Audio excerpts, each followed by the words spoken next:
The Nikon Z6 III has just been announced and it's bringing some serious heat to kick off this summer. Let's break down what's new in the Nikon Z6 III. I know the Z6 series isn't the flagship model, and we shouldn't be expecting this camera to be ushering in flagship features. But with that being said, in terms of being a worthy upgrade to the Z6 II, I think this one might satisfy the longing of longtime Z6 II users. So the Z6 III is the world's first partially stacked CMOS sensor.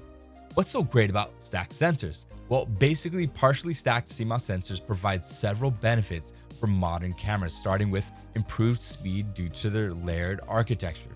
This setup allows for faster readout speeds, which in turn reduces the rolling shutter effect and enables faster continuous shooting and enhanced video capabilities. We'll talk about that very soon. The layered architecture enhances performance by optimizing pixel and circuitry layers independently, improving dynamic range and low light performance while reducing noise levels, especially in high ISO settings.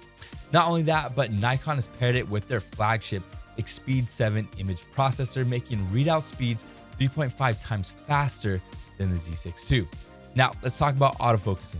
It's going to be borrowing the autofocus system from the Z8 and Z9, and it can track 9 different types of subjects: people's cars, airplanes, trains, bicycles, you name it. Plus, it dominates in low light, just like the ZF, focusing down to -10 stops with a native ISO range of 100 to 64,000, expandable up to 204,800. And this is what makes it so great for event and wedding photography in dim lit situations. Yes, it's 24.5 megapixels, but guess what? In higher megapixel cameras like the Z8 and Z9, which are both 45 megapixel, the sensor contains a larger number of smaller sensors, while lower megapixel cameras like 24.5 in the Z6 II and now the Z6 III have larger pixels on the sensor. This difference in pixel size and density affects the camera's performance in various lighting conditions, and that's why you shouldn't worry about megapixel count.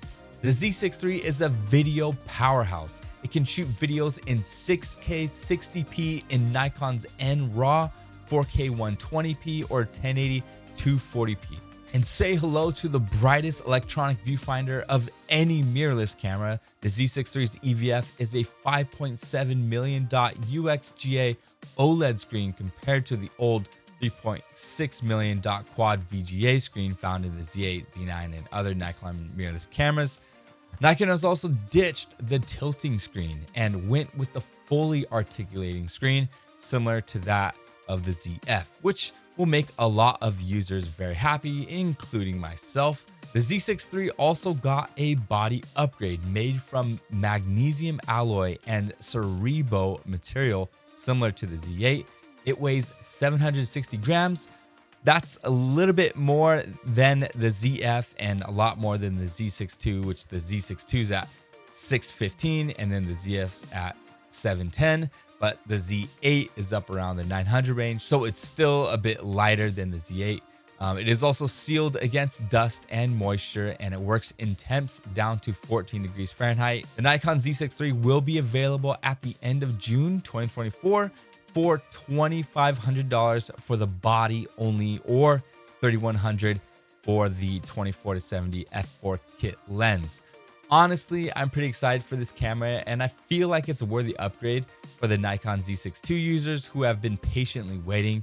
I got a little taste of the potential of what this Z6 III could be while using the ZF for the last 3 months. The biggest draw for me is the incredible autofocus capabilities, the powerful video capabilities, and honestly, the overall design with that articulating screen and brighter EVF. So let me know what you think down in the comments below. And if you like this type of content, make sure you hit that subscribe button.